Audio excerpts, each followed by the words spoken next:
பதிமுகம் நேயர்களுக்கு வணக்கம். இது அரசியல் தாக்கமும் பின்னணி வழங்குவதற்காக நான் தினேஷ். நான் நிரோஷா.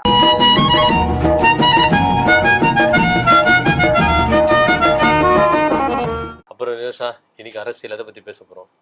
நிறைய விஷயங்கள் நடந்துகிட்டு இருக்கு. அந்த வகையில இன்னைக்கு அம்பேத்கரோட நினைவு தினம். இன்னைக்கு ஒரு நூல் வெளியீட்டு விழா ஒண்ணு நடக்க போறதா இருந்தது. அந்த விழாவும் இப்ப நடக்க போகுது. அதுல விஜயும் திருமாவளவனும் ஒன்னா பங்கேற்கிறதா ஃபர்ஸ்ட் தகவல்கள் வெளியாச்சு. ஆனா இப்ப திருமாவளவன் அதுல பங்கு ஏற்கல அப்படின்னு சொல்லிட்டாரு. அதுக்கான காரணம் என்ன அப்படின்றதும் ஓப்பனா சொல்லியிருக்காங்க. என்ன காரணம்? ஆமா, எல்லாருக்குமான தலைவர் அம்பேத்கர் அப்படின்ற ஒரு நூல் வெளியீட்டு விழால திருமாவளவனும் விஜயும் கலந்துக்கிறதா ஒரு பேச்சுகள் பண்ண. ஆனா இந்த விஷயம் பாத்தீங்கன்னா விஜய் கட்சி ஆரம்பிக்கிறதுக்கு முன்னாடியே என்னன்னா இந்த பிளான்ல என்ன பண்ணாங்க போட்டாங்க. சரி, இதுல ஆனா இந்த நிகழ்வுல இதுக்கு முன்னாடியே பாத்தீங்கன்னா அம்பேத்கருடைய பிறந்த நாள் ஏப்ரல் 14 இந்த ப்ரோக்ராம் வச்சுக்கலாம் அப்படின்ற மாதிரி முடிவு செஞ்சாங்க. அதுக்கப்புறம் பாத்தீங்கன்னா நம்ம முதல்வர் மு க ஸ்டாலின் இருக்காருல்ல, இவரும் திருமாவளவனும் கலந்துக்கிற மாதிரி தான் இருந்தது. அதுக்கப்புறம் பாத்தீங்கன்னா அவருடைய தேதி ரொம்ப பிஸியா இருந்தனால தள்ளி போடுது. அதுக்கப்புறம் பாத்தீங்கன்னா ராகுல் காந்தியை கூப்பிடலாம் அப்படின்ற மாதிரி பிளான் போட்டாங்க. அங்கேயும் சில தேதிகள்லாம் கிடைக்காததுனால கடைசியா என்னன்னா திருமாவளவனும் விஜயும் கலந்துப்பாங்க அப்படின்ற மாதிரிதான் ஒரு சூழ்நிலை போயிருந்தது. இது விகடன் பப்ளிகேஷன் இந்த புத்தகத்தை என்ன பண்றாங்க, வெளியிடுறாங்க.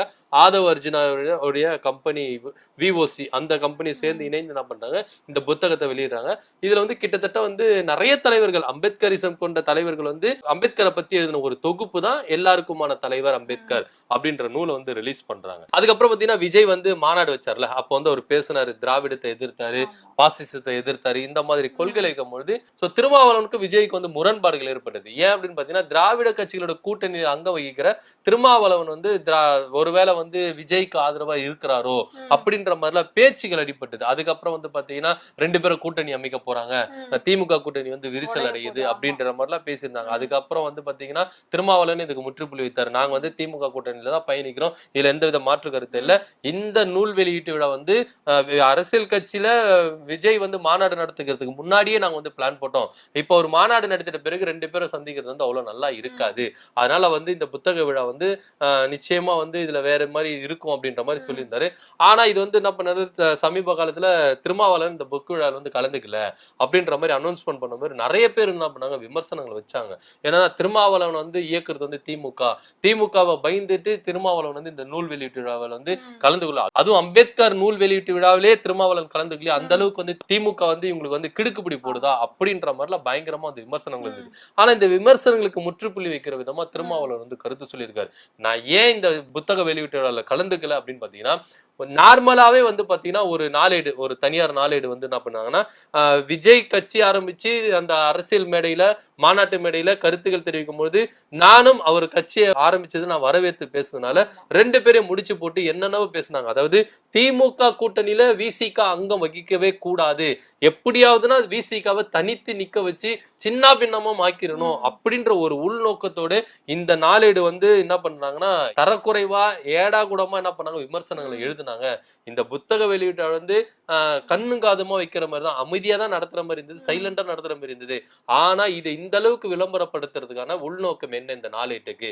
சோ இந்த நாளேடு திட்டமிட்டே இந்த மாதிரி செய்திருக்காங்க. ஏன்னா என்னை பத்தி ஏதாவது ஒரு நாளேடு ஃப்ரண்ட் பேஜ்ல என் போட்டோவை போட்டு இந்த அளவுக்கு ஆர்டிக்கல் எழுதுறாங்கன்னா அவங்களுடைய உள்நோக்கம் என்னவா இருக்கும், எப்படியாச்சுன்னா இதுல அரசியல் செய்யணும் அப்படின்ற ஒரு எண்ணம் தானே அவங்களுக்கு இருக்குது அப்படின்ற மாதிரி அவர் விமர்சனங்கள் சொல்லியிருக்காரு.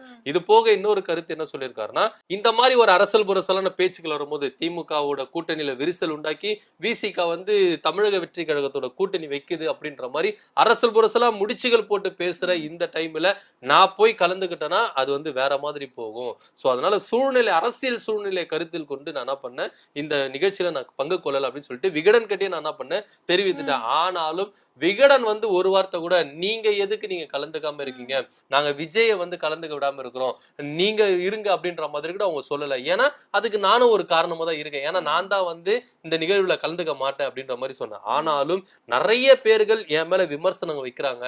அம்பேத்கர் புத்தக வெளியீட்டு விழாக்கு திருமாவளவன் வரல, திமுக இவங்களை என்ன பண்றாங்க, நெருக்கடி கொடுக்குறாங்க அப்படின்ற மாதிரி சொல்றாங்க. ஆனா அதுக்கு முன்னாடி என்ன சொன்னாங்கன்னா, ஆதவ அர்ஜுனா கண்ட்ரோல் திருமாவளவன் இருக்கிறாரு, அதனாலதான் நடவடிக்கைகள் எடுக்கும். ஏன்னா ஆதவ அர்ஜுனா திமுக எதிராகவே பேசியிருந்தாரு, சில கருத்துக்கள்ல பேசியிருந்தாரு. சோ அந்த அளவுக்கு நீ ஆதவ அர்ஜுனா மேல திமுக விமர்சித்து பேசுனால திருமாவளவன் வந்து நடவடிக்கை முடியல. ஏன்னா ஆதவர்ஜுன கண்ட்ரோல்ல திருமாவளவன் இருக்கிறாரு. இதே கும்பல் தான் பேசுனாங்க. இப்ப என்ன சொல்றாங்க, திமுக கண்ட்ரோல்ல வந்து திருமாவளவன் இருக்கிறாரு சொல்லிட்டு இப்ப பேசுறாங்க. அப்போ ஆதவனுடைய கண்ட்ரோல்ல இருக்கிற நானே இந்த புத்தக விழால நான் கலந்து கொண்டு தானே இருக்கணும். ஏன் கலந்து கொள்ளல? சரி, சப்போஸ் நான் திமுக கண்ட்ரோல்ல இருக்கிறேன் அப்படின்னு பாத்தீங்கன்னா ஆதவர்ஜுன வந்து நான் கட்சி விட்டு நீக்கி தானே இருக்கணும். ஏது நான் அனுசரிச்சு போறேன். இந்த மாதிரி ஒரு ஏடா கூடமான குளறுபடிகளை உண்டாக்குறது தான் எதிர்கட்சிகளோட அந்த நாளேடோட நோக்கமா இருக்கு. சோ இந்த விவகாரம் எல்லாம் தெரிஞ்சுக்கிட்டு தான் நான் என்ன பண்ணேன், விலகிட்டேன். அதனால வந்து இது வந்து அரசியல் உள்நோக்கத்தோட தான் நான் வந்திருக்கிறேன் கண்டி. வெளிப்படையா எனக்கு வந்து விஜயை எதிர்க்கணும், நான் வந்து திமுகவை எதிர்த்துக்கணும், திமுகவை நான் பகைச்சுக்கணும் அப்படின்ற ஒரு எண்ணம் எனக்கு கிடையவே கிடையாது. என்னுடைய அரசியல் நோக்கத்திற்காக இந்த விழாவில இருந்து நான் கலந்து கொள்ள. ஆனா இதே என் மேல் விமர்சனம் வைக்கிற எல்லாருமே வந்து அவ்வளவு பெரிய விழாவில வந்து விஜய்க்காக விட்டு கொடுத்தாரு திருமாவளவன் அப்படின்னு ஏன் பேசல? வளர்ந்து வர தலைவருக்கு திருமாவளவன் வந்து இப்பேற்பட்ட ஒரு வாய்ப்பை வந்து விட்டு கொடுத்திருக்காரு. ஏன் அப்படி நீங்க புகழ்ந்து பேசல? திருமாவளவன் தப்பு செஞ்சுட்டாருன்னே பேசுற இருக்க இந்த ஊடகங்கள், சமூக வலைதளங்கள், பத்திரிகையாளர், விமர்சனர்கள் வந்து ஏன் விஜய்க்கு வந்து இப்பேற்பட்ட ஒரு ஆப்பர்ச்சுனிட்டி ஏற்படுத்தி கொடுத்து இந்த அளவுக்கு பெருந்தன்மையா, சுயநலமா இல்லாம பொதுநலமா தன்மை பெருந்தன்மை உள்ளோட இருக்காரு திருமாவளவன் அப்படின்னு ஏன் பேசல அப்படின்ற மாதிரி அவரு தரப்பு விமர்சனம் வச்சிருக்காரு. சோ இந்த விவகாரம் எல்லாம் வந்து பாத்தீங்கன்னா ஒரு பிரைவேட் நாளேடு, அது தனியார் நாளேடு எழுப்பி விட்ட இந்த கிளர்ச்சிகளை வந்து ஒரு முற்றுப்புள்ளி வைக்கணும் அப்படின்றதுக்காகத்தான் நான் இந்த விழாவில் கலந்துகளை கண்டி. மற்றபடி வேற எந்த ஒரு உள்நோக்கமும் இல்லை. என்னை இயக்குறது வந்து ஆதவர்ஜுனும் கிடையாது, திமுகவும் கிடையாது. அப்பேற்பட்ட ஒரு வலைக்குள்ள போய் சிக்கிறவன் திருமாவளவனும் கிடையாது அப்படின்ற மாதிரி தெல்ல தெளிவா இந்த விமர்சனங்களுக்கு எல்லாம் முற்றுப்புள்ளி வைத்திருக்காரு நம்ம திருமாவளவன். அதாவது இவ்வளவு தூரம் விசிகாவை பத்தியும் திருமாவளவன் பத்தியுமே இவ்வளவு அளவுக்கு அதிகமா வந்து பேசுறதுக்கான காரணமே விஜய் பேசின அந்த ஒரு வார்த்தை தான். என்ன அப்படின்னா, ஆட்சியிலும் அதிகாரத்திலும் பங்கு இருக்கு வரவங்களுக்கு அப்படின்னு சொன்ன அந்த ஒரு வார்த்தை தான் இவ்வளவு தூரம் வந்து இவங்களை வந்து பேச வைக்குது, ஆட வைக்குது அப்படின்னு சொல்லலாம். பார்க்கலாம் இன்னும் எவ்வளவு தூரம் வந்து விசிகாவும் டிவி கேக்கும் நடுவுல என்னென்ன போராட்டங்கள் நடக்க போகுது அப்படின்றதையும். சோ பொதுவா வந்து கட்சிக்குள்ள போராட்டங்கள் நிறைய நடக்கும். ஆனா கட்சிக்காகவே பல போராட்டங்கள் நடந்துகிட்டு வந்து அதிமுக தான். சோ நேத்து வந்து இபிஎஸ் என்ன சொல்லியிருந்தாரு, எல்லாமே எங்களுக்கு தான் வரும் அப்படின்ற மாதிரி. அதாவது அதிமுக கட்சி கொடி சின்னம் எல்லாம் நமக்கு வரும்ன்ற மாதிரி அவரு எதிர்பார்க்கிறாரு.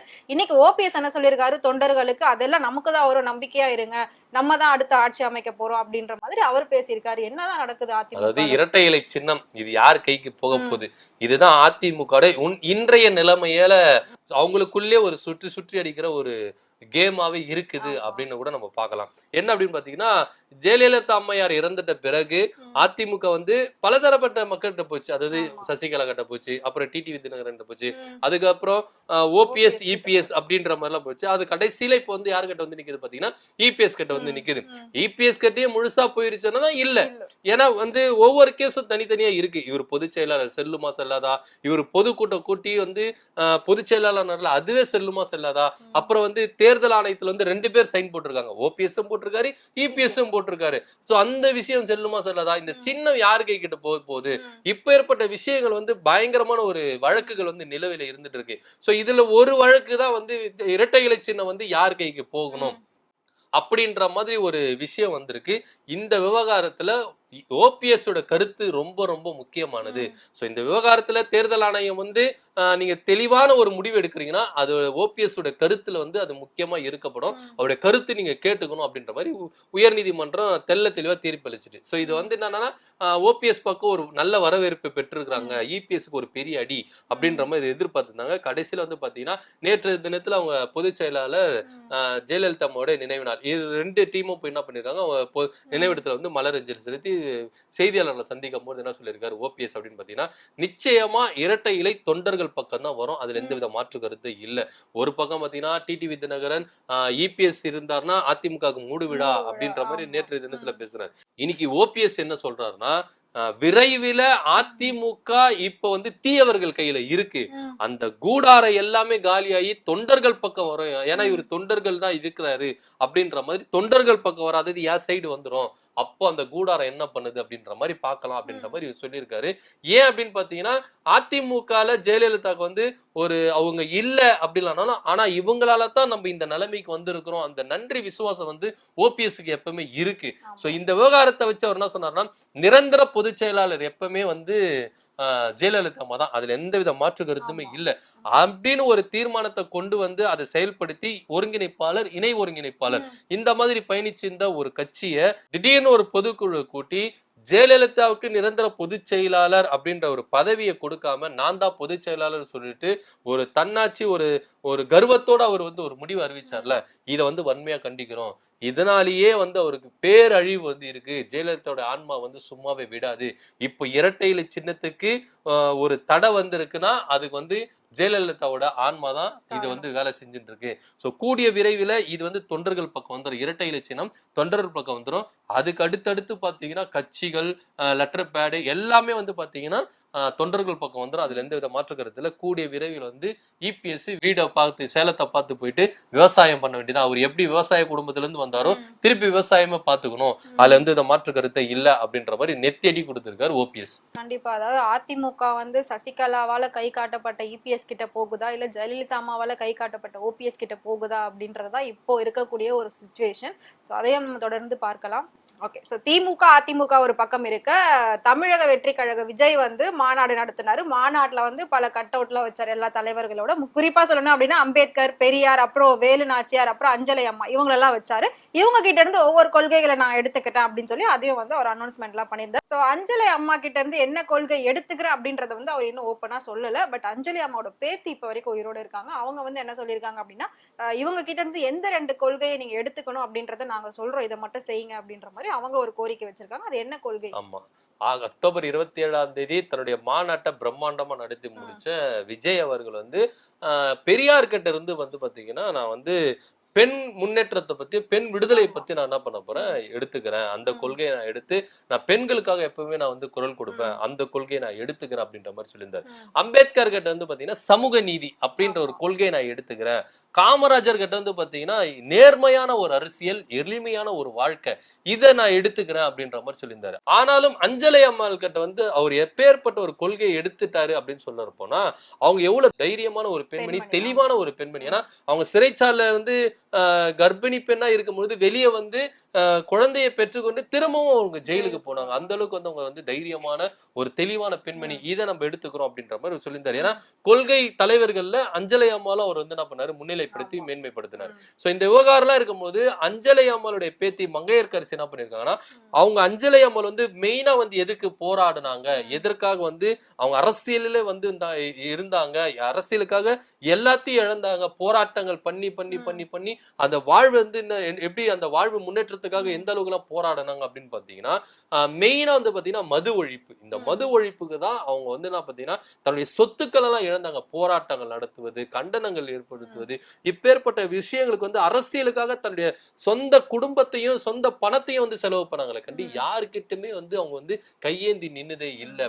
1921 அரசியலுக்கு வந்த அவங்க காந்தியை பின்பற்றி காந்திய வழியில வந்து என்ன பண்ணாங்க, பயணிச்சாங்க. அதுல எந்த வித மாற்று கருத்துல. என்னுடைய தாத்தா வந்து மது பழக்கத்துக்கு அடிமையா இருக்கும்போது கடலூர்ல வந்து காந்திய அடிகளார்கள் வந்து பிரச்சாரம் மேற்கொள்ளும் பொழுது மது ஒழிப்பை பத்தி பிரச்சாரம் மேற்கொண்டு அப்ப அங்க வந்து என்ன பண்ணாரு, அந்த மதுவை வந்து என் தாத்தா விட்டாரு. அதுல இருந்து பாத்தீங்கன்னா மது ஒழிப்புக்கு அவங்க வந்து என்ன பண்ணாங்க, ரொம்பவே என்ன பண்ணாங்க, குரல் கொடுக்க ஆரம்பிச்சாங்க.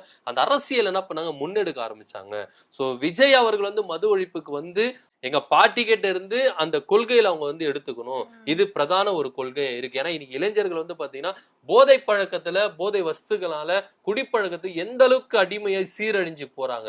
சோ இதுல வந்து பாத்தீங்கன்னா நீங்க மது ஒழிப்பை முதன்மையா எடுத்துக்கணும் அப்படின்ற மாதிரி தன்னுடைய கோரிக்கையை வச்சிருக்காங்க. இன்னொரு விஷயம் என்ன வச்சிருக்காங்கன்னா, காமராஜர் வந்து ஆட்சிக்கு வந்த பிறகு வந்து பாத்தீங்கன்னா தியாகிகளுக்கு எல்லாம் வந்து என்ன பண்ணாரு, உதவித்தொகையை வந்து அனௌன்ஸ்மெண்ட் பண்ணாரு.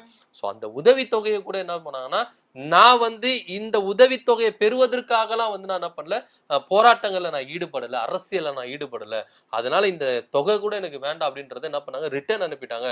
சோ பணத்து மேல ஆசைப்படாதவங்க தான் எங்களுடைய பாட்டி அஞ்சலை அம்மாள். சோ விஜய் அவர்கள் பெரும்பாலான சொத்துக்கு அதிபதியா இருக்காரு, நிறைய சம்பாதிச்சிருக்காரு, நிறைய சம்பாதிச்சிட்டாரு. சோ பணத்துக்காக நீங்க வந்து அரசியல் செய்யக்கூடாது. அந்த சேவை, அந்த புனிதமான சேவையை வந்து நீங்க வந்து என்ன பண்ண, பணத்துக்காகவே செய்யக்கூடாது, பணத்தை முன்னிறுத்தி நீங்க செய்யக்கூடாது. சம்பாதிக்கணும், மக்கள் பணத்துல இருந்து நம்ம வாழணும் அப்படின்லாம் இருக்கக்கூடாது. மக்களுக்காக நீங்க எப்பவுமே வந்து சேவை செய்யணும். இந்த 2 கொள்கையை வந்து நீங்க பிரதானமா எடுத்துக்கிட்டு அஞ்சலை அம்மால உங்களுடைய கொள்கை தலைவர்கள ஒருத்தரா நீங்க ஏத்துக்கிறது உண்மையா இருந்தா அவங்களுடைய இந்த 2 கொள்கையை நீங்க என்ன பண்ணணும், ஏத்துக்கிட்டு பிரதானமா நீங்க பிரகடனப்படுத்தணும் அப்படின்ற மாதிரி அஞ்சலை அம்மாளுடைய பேத்தி மங்கையர்கரசி என்ன பண்ணிருக்காங்க, கோரிக்கை வச்சிருக்காங்க. சோ இந்த கோரிக்கையை வந்து தாவேக்கா ஏத்துக்குமா ஏத்துக்காதா அப்படின்றத பொறுத்திருந்து பார்க்கலாம். ஏன்னா விஜய் வந்து அரசியல் கொள்கை அரசியல் தலைவர்களை பிரதானமா அஞ்சலை அம்மாளை வந்து முன்னிறுத்தி அஞ்சலை அம்மாள் யாரு அப்படின்றத இப்ப இருக்கிற ஜெனரேஷனுக்கு வந்து எடுத்து வெளிக்காட்டுறது தான் விஜய். சோ அவங்களுடைய பிரதான கொள்கையை எடுத்து தமிழக மக்கள் கிட்ட இன்னும் அவர் வந்து இதெல்லாம் ஈஸியா எடுத்துட்டு போவாரா என்ன அப்படின்றத பொறுத்து இருந்து பார்க்கலாம். கண்டிப்பா அவங்க சொல்ற அந்த 2 கொள்கைகளை எடுத்துக்கிட்டு விஜய் எப்படி வந்து அடுத்து நடவடிக்கை அதுல இருந்து எப்படி பின்பற்ற போறாரு அப்படின்றதை நம்ம பார்க்கலாம். சோ இன்னொரு முக்கியமான விஷயம் என்ன அப்படின்னா, அமைச்சர் பொன்முடி வந்து எல்லா இடத்துலயும் போயிட்டு ஆய்வு செஞ்சு பார்வையிட்டுக்கிட்டு வந்துட்டு இருந்தாரு. அந்த வகையில அவர் மேல வந்து அந்த கள ஆய்வுல வந்து சேரெல்லாம் அள்ளி வீசி ஒரு நியூஸ் எல்லாம் ரொம்ப பரபரப்பா போச்சு, நம்மளும் பார்த்தோம். சோ இப்ப அது யாரு பண்ணிருக்காங்கன்றத கண்டுபிடிச்சிட்டாங்களாம். கண்டிப்பா அதுக்கு பின்னணியில வந்து பாஜக தான் இருக்குன்னு உறுதியா சொல்லியிருக்காங்களாம்.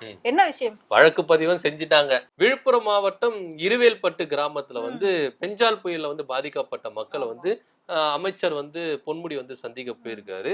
அப்படி போயிருக்கும் போது என்ன பண்ணா, இவர் காரை விட்டு இறங்கவே இல்லை, காருக்குள்ளேயே இருந்தாரு. அதனால வந்து இவர் போகும்போது அந்த கிராம மக்கள் வந்து போராட்டங்கள்ல ஈடுபட்டு இருக்காங்க.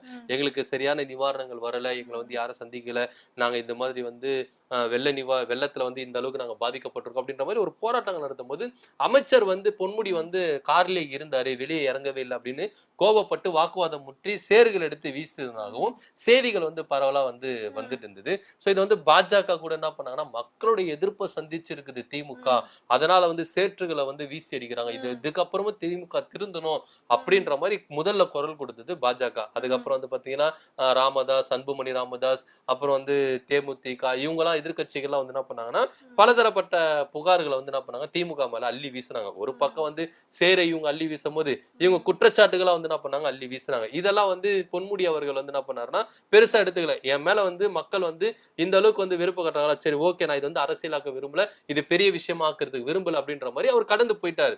ஆனா இத்தனை நாளுக்கு அப்புறம் காவல்துறையினர் தீவிர விசாரணை மேற்கொண்டதுல 2 பேர் மேல வழக்கு பதிவு செஞ்சிருக்காங்க.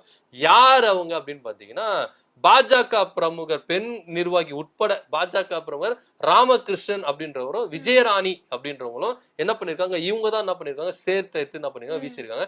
மற்ற பொதுமக்கள் யாருமே சேர்த்து எடுத்து வீசவே இல்லை. இந்த 2 பேர் மட்டும் தான் சேர்த்து எடுத்து என்ன பண்ணிருக்காங்க வீசியிருக்காங்க. இதை வழக்கு பதிவு செஞ்சிருக்காங்க காவல்துறையினர். வழக்கு பதிவு செஞ்சு இவங்க கிட்ட தீவிர விசாரணை மேற்கொண்டிருக்காங்க. என்ன விஷயம் அப்படின்னு பாத்தீங்கன்னா, பொன்முடி ஆல்ரெடி அந்த இடத்துல இறங்கி என்ன பண்ணிருக்காரு, கலாய்வை மேற்கொண்டு சேரும் சகதியிலும் வந்து கலாய்வை மேற்கொண்டு அதுக்கப்புறம் தான் இருவல்பட்டு கிராமத்துல போய் இறங்கி நின்றுதான் வேலை கலாய்வை மேற்கொண்டு இருக்காரு. ஆனா இவங்க வைக்கிற குற்றச்சாட்டு காரை விட்டு இறங்கவே இல்லை அப்படின்னு. இவரு போயிருக்காரு, அப்புறம் கலெக்டர் போயிருக்காரு, அப்புறம் வந்து அவங்க பையன் அவரும் போயிருக்காங்க, அப்புறம் காவல்துறை அதிகாரிகள் எல்லாமே போகும்போது பேச்சுவார்த்தை நடக்கும் போதே என்ன பண்ணிருக்காங்க சேற்ற வார்த்தையை வீசியிருக்காங்க பாஜக பிரமுகர்கள். சோ இந்த அளவுக்கு வந்து ஒரு அரசியல் வந்து கீழ்த்தனமா செய்ய முடியுமானா அது பாஜக மட்டும்தான். ஏன்னா இவங்க மேல பெரிய தப்பு இருந்தாலும் தப்பே நடக்காத அளவுக்கு மொழிவி பூசுறவங்க தான் பாஜக. என்ன சொன்னாங்க, மக்கள் மேல வெறுப்பா இருக்காங்க, இவங்களே சேர்த்து வீசிட்டு மத்த மக்கள் வந்து அங்க வந்து கோவப்படவே இல்லை. கோவப்பட்டாங்கன்னா ஆதங்கப்பட்டாங்கன்னா அவங்களுடைய உடைமைகளை இழந்து நின்ன மக்களுக்கு இவங்க கோவப்பட்டிருக்காங்க. ஆனா சேற்று அள்ளி வீசுவதற்கான காரணம் வந்து பாஜக. இது திட்டமிட்ட வந்து அரசியல் சதி அப்படின்றத வந்து முதற்கட்ட விசாரணையில தெரிஞ்சிருக்காங்க. சோ இதுக்கப்புறம் வந்து என்னென்ன நடக்க போகுது அப்படின்றத இதுக்கப்புறம் ஒரு கால்கள் தெரியும். ஏன்னா இதுக்கு முன்னாடி ஒரு சம்பவம் நடந்திருக்கு. பிடிஆர் பழனிவேல் தியாகராஜன் மேல வந்து பாத்தீங்கன்னா ஒரு கார் மேல செருப்பு தூக்கி சொன்னதும் பாஜக திட்டமிட்டு செஞ்ச பாஜக. அதுக்கப்புறம் அந்த பெண்மணியை கூப்பிட்டு விசாரிக்கும் போது என்ன செய்ய சொன்னாங்க, நான் செஞ்சேன், நான் மன்னிச்சிருங்க சாமி அப்படின்ற மாதிரி அந்த பெண்மணி வந்து என்ன பண்ணாங்க மன்னிப்பு கேட்டு போனாங்க. சோ இது திட்டமிட்டே பாஜக வந்து செய்திருக்காங்க அப்படின்றத இனி வரும் விசாரணைகளை தெரிய வரும். அப்படின்னா முதற்கட்ட விசாரணை வந்து பாஜக தான். கட்சிகள் பல கட்சிகள் இருக்கலாங்க. ஒரு கிராமம் எடுத்துட்டாலே திமுக, அதிமுக, பாமக, விடுதலை சிறுத்தைகள் இந்த மாதிரி பாஜக இந்த மாதிரி கட்சிகள் இருக்கும். ஆனாலும் மற்ற கட்சிகள் வந்து செய்யாத காரியத்தை பாஜக வந்து முன்னாடி வந்து செய்யறாங்கன்னா இவ்வளவு துணிச்சலி இதுக்கு பின்னாடி யார் யாரு இருக்காங்க அப்படின்றது எல்லாத்தையும் விசாரிக்கணும் காவல்துறையினர். ஏன்னா வந்து ஒரு அமைச்சர் மேல வந்து சோ இவ்வளவு பாதுகாப்பு போலீஸ் அதிகாரிகள் பாதுகாப்பு இருக்கும்போது சேற்றை வாரி வீசுவதற்கான காரணம் என்ன, இதுக்கு பின்னாடி ஏதோ சதி இருக்கு, யாரோ பெரிய முக்கிய புள்ளி இருக்காங்க அப்படின்றது மட்டும் தெளிவா இருக்கு.